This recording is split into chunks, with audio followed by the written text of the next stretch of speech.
on Dynamics example 9b. In this example, the force P that is being applied to the box is applied at an angle alpha above the horizontal, where tan alpha is 3/4. So I've drawn a diagram of the forces here acting on the box. We have a normal reaction and the weight. Friction always acts along the surface, so that's horizontal.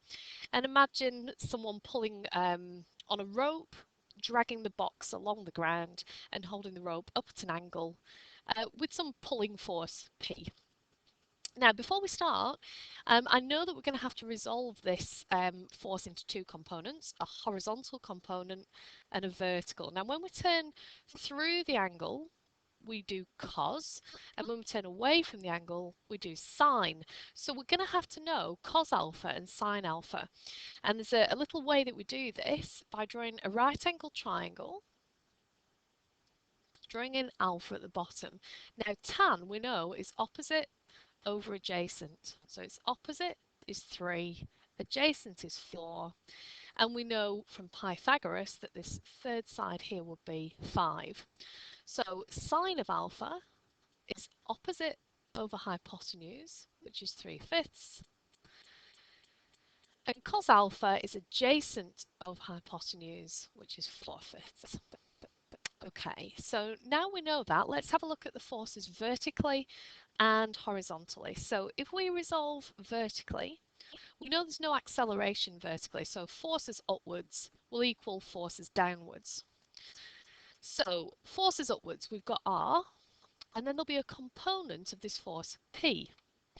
So P, and we're turning away from the angle, so it'll be P sine alpha.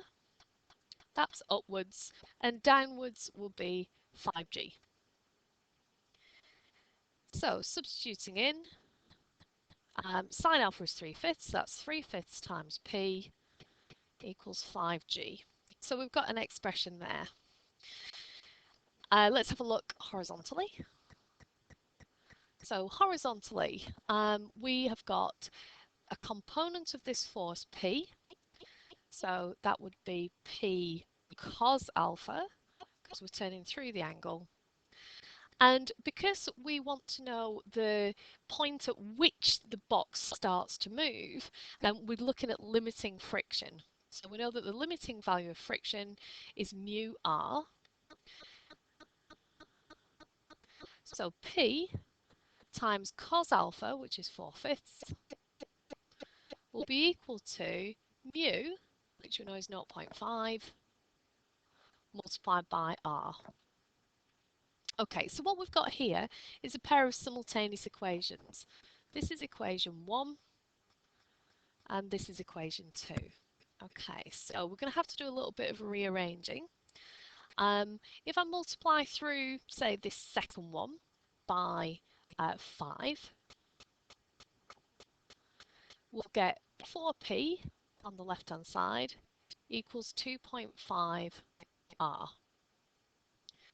So rearranging this, we can see that either way around, it doesn't matter which way you rearrange it, 4p divided by 2.5 will be equal to r. So we can substitute that into equation 1. R is 4p divided by 2.5. Then we've got 3/5 p, and that equals 5g. So if you work out 4 divided by 2.5 and add 3/5 on the left-hand side, that works out to be 11 over 5. So 11 over 5p equals 5g. So if I now multiply by 5 and divide by 11, that would be 25 multiplied by g divided by 11. Working that out on a calculator, that works out to be around about 22.3 newtons.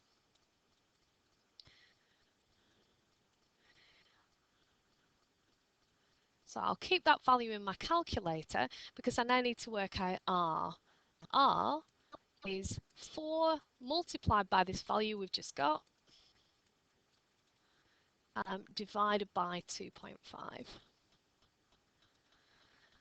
So multiplied by 4, divide by 2.5, and the normal reaction, if we needed to know it, would work out to be 35.6363, and so on.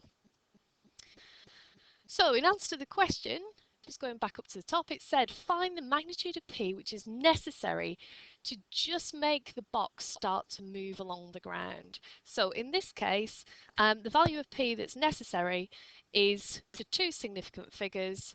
P must be at least 22 newtons.